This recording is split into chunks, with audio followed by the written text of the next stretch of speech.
आता जे लोक आमच्यावर टीका टिप्पणी करताय तिथे आपण गेलो तर मग खूप पानं मागे आहेत. निवडणुकीमध्ये पुढच्या काळात अजितदादांना विनंती आहे, एकनाथजी तर बोलतच नाही या विषयावर, भारतीय जनता पार्टीवर किंवा मित्र पक्षावर टीका होणार नाही अशी अपेक्षा आहे. मला असं वाटतं अजितदादांची उंची ही आहे राज्यामध्ये, ती एवढ्या छोट्या कार्यकर्त्याबद्दल बोलेल असं त्यांनी, मला वाटते, त्यांच्याकडनं अपेक्षा आहे. आता जे लोक आमच्यावर टीका टिप्पणी करताय तिथे आपण गेलो तर मग खूप पानं मागे आहेत. त्यामध्ये आता काही तिथे जाण्याची कुणाची इच्छा नाही. पण मला असं वाटतं की निवडणुकीमध्ये पुढच्या काळात अजितदादांना विनंती आहे, एकनाथजी तर बोलतच नाही या विषयावर, पण अजितदादांना माझी विनंती आहे की ते महायुतीचे महत्त्वाच्या 3 घटकामधले महत्त्वाच्या 3 मध्ये प्रमुख नेते आहेत. त्यामुळं त्यांच्याकडनं भारतीय जनता पार्टीवर किंवा मित्र पक्षावर टीका होणार नाही अशी अपेक्षा आहे. अजितदादांनी भारतीय जनता पक्षाचं नाव घेऊन अशा पद्धतीची टीका टिप्पणी करण्याचं कर्तृत्व करायला नको पाहिजे होतं. मी अजितदादांना सल्ला देणं इतका मोठा नाही, पण समन्वय समितीचा मी एक सदस्य आहे.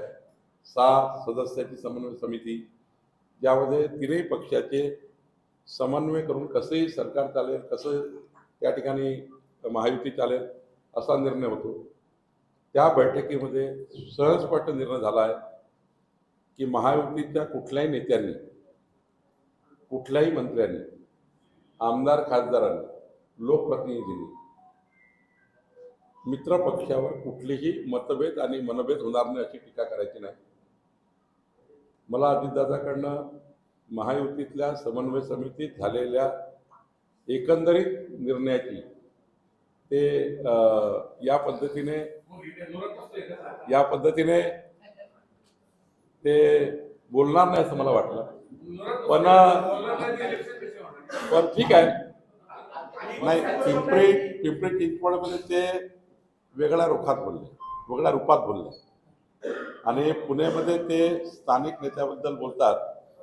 मला असं वाटतं अजितदादाची उंची जी आहे राज्यामध्ये, ती एवढ्या छोट्या कार्यकर्त्याबद्दल बोलेल असं त्यांनी, मला वाटते, त्यांच्याकडनं अपेक्षित नाही.